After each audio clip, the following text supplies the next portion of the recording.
everyone, before we get into this video, I just wanted to quickly mention that this footage is from June of 2021, so some of my references and things that I talk about in this video may not necessarily be reflective of the stuff that I've been discussing recently in my vids, but actually I lost this footage. I found it when I was working on reorganizing stuff in my folder, so also I keep saying Franzetta instead of Frazetta. I don't know what the heck my play image was with that, but it's Frazetta, not Franzetta. I'm so sorry. That irritates me. I'm just gonna irritate those of you viewing this. I apologize for that mistake. Without further ado, let's get into the video. Greetings, groovy people. Welcome to the channel. I'm the self-proclaimed Blue Dragon. I just felt like talking about some shit that I bought. I don't usually go too crazy on buying new things. Usually I also try to buy secondhand if I can. However, there are certain creators and artists that I like well enough that I am certainly happy to help support them. This is a copy of Mark Crilley. I feel like sometimes I talk like him. I think that's probably a Midwestern accent, but I feel like sometimes I enunciate things like him. It's not really intentional. It's just kind of, you know, you work in different places, you work around different people, and you pick up, you know, in the language, you just pick up how to pronounce different things in different ways. So anyway, that's neither here nor there. I was really looking forward to reading this. I actually want to get a copy of the drawing lesson. My partner wants to read that too. But I've been trying to get a hold of copies of his books, but because we are fairly frugal, I kind of have to space out my purchasing a bit. But I wanted to get a copy of this, and I wanted to get the hard copy edition. This is such a gorgeous book. I can't remember how much I paid for it. I think it was around $24.99. It might have been 30 something with shipping and handling because I did not buy from Amazon. This book is so well done. I love like the sketchy look and the choices of how he colors it throughout. This is just, as a young, okay, so some of this in his review, like just telling everyone about this, he had mentioned that this is semi autobiographical. But the interesting thing is that this translated very well to the experiences of, you know, a young female artist also. And I think in a way it could probably be relatable to anyone, regardless of gender. Just, you know, those close-knit friendships that you form, dealing with, you know, the kids, kind of their perspective of dealing with parents who don't think that art could be a serious profession, or having to deal with overbearing parents, or other things that happen in one's life. The nice thing about this is that these are experiences that are translatable into just about anyone's experience. So I really enjoyed it. The fact that he changed, you know, like the gender to female. Interestingly enough, he was able to really capture, I feel, the experience of being a young female artist, and it's a really interesting read. I've read a couple reviews saying that it's really, they probably didn't realize that it was semi-autobiographical, but talking about how it's like kind of bland, but it's like, if you're an artist and you had kind of similar experiences, one girl is a little wilder than the other, and then the other one is very non-confrontational and very mindful, you know, very kind of mindful of what her parents' approval, I guess is what I'm trying to say. And so I thought that this was, you know, I don't think it was bland at all. I thought it was kind of cool because, like, talked a little bit about some artists in New York and, you know, things of that nature. I thought this was a really interesting book. If you're not a Mark Crilley fan, but you are interested in this comic, I would suggest probably getting the paperback. I personally wanted the hardback because I'm a huge fan of his. I just find him to be so inspirational, and I have purchased his How to Draw Manga book. Mastering Manga, I think, is the series. I've got all three of them. And I bought those all secondhand. So I wanted to kind of work out a little bit more money to help support someone that I think is doing good work and, you know, helping young artists find inspiration, gain new skills, kind of showing them that it is possible to create art and have a profession.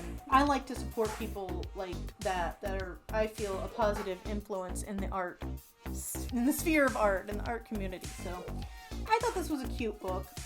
But yeah, if you're not like a Mark Crilley fan, if you don't give a shit, if you just want to read the comic, I would suggest getting the paperback. It would be a little cheaper. Other thing I got, a friend of mine, and I'm going to blur out the address here, but a friend of mine had suggested that I watch these two dudes on YouTube. But these two dudes were doing a video about Frazetta, who is one of my favorite artists. Him and Boris Vallejo, which Boris Vallejo apparently was very influenced by Frazetta. And I thought I could learn a lot from looking at this dude's ink work, because that's kind of my thing here in 2021. I'm trying to improve my inking. I'm working on all aspects of my art, but inking in particular is my focus. And I just want to say, this did not come from Amazon. You know what I love about this? When I ordered this, I got a personal email from either Frazetta's wife or maybe son or daughter. I know that he has a couple kids, or had a couple kids. He's passed away. But they sent a personal email out updating me on my tracking number. And you can just tell by looking at this that this is just repackaged. This was already cut open. I did not cut this open. They were reusing this. So already I can tell. I don't know anything about them, but at least in this aspect, these are my people, because they're reusing the packaging. And look at this lovely label. This is just so tasteful. I remember growing up, my mom had, a lot of times people would buy book plates that had like art on them, and then it would say this book belongs to so-and-so. You could put your name in there. And I remember my mom had this one piece of art, not by Frazetta, but by Boris Vallejo, of this half-naked woman riding a unicorn over a planet or some shit like that. Something very 70s and 80s. And I remember that book plate, and how well designed it was. And this kind of reminds me of those book plates that you would buy. They were like stickers or stamps. Hers specifically was a stamp because, you know, you had to wet the back and slap it in your book. But that's what this reminds me of, and I just thought this was so cool. But look, whoever did this, they carefully packaged this so that it wouldn't get bent. They put this piece here. And it's all paper aside from the tape. And then there's just, this gives you a little bit of information what this is. This is like a vintage freaking copy. So this cost almost $50.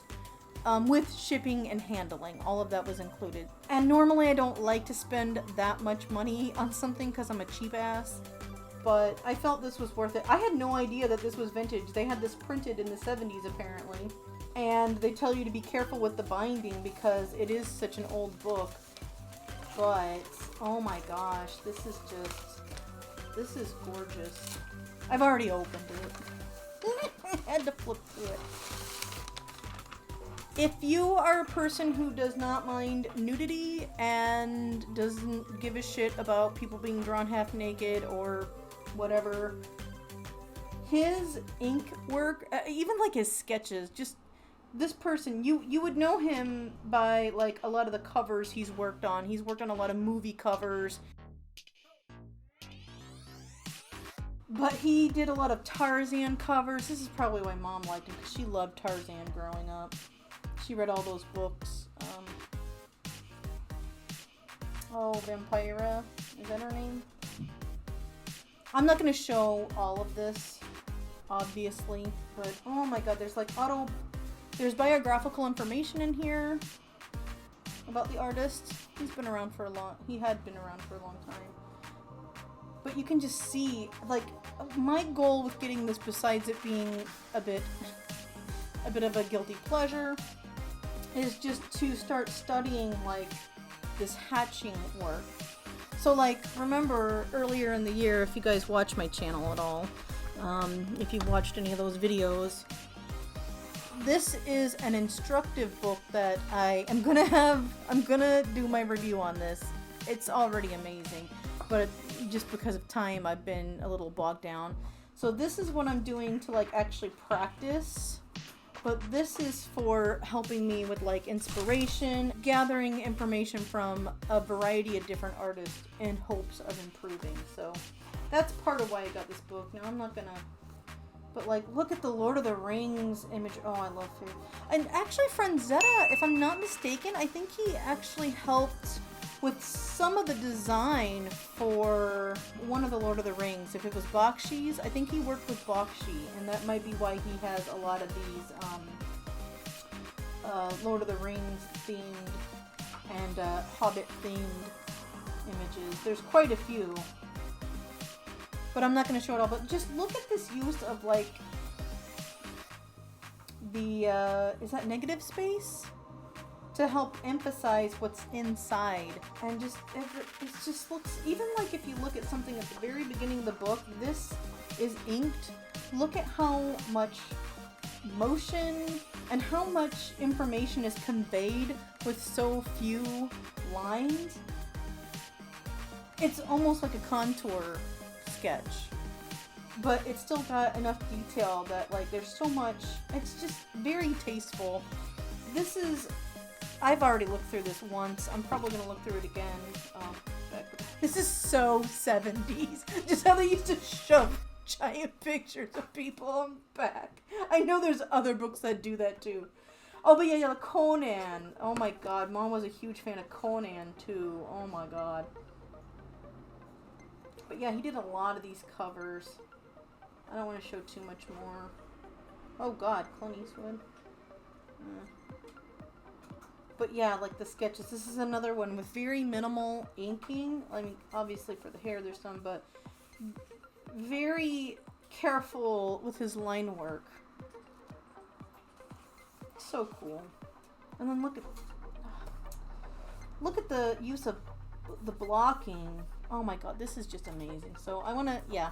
Anyway, if this is up your alley, if you like this old school kind of art and you love nudie drawings, it's not just about the nude though, right? It's about being able to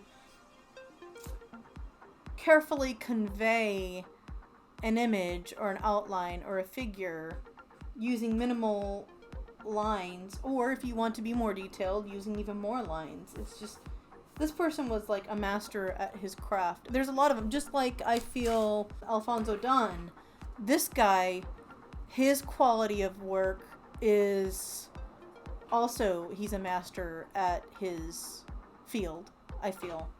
I mean, just look at his hatching. And there's so much that you can learn, but each person has their own signature style when they're hatching. I mean, you can use the techniques, and like they can be similar, but it's interesting because much like a signature, the hatching, you know, it's very different, even though they're both equally skilled, I feel.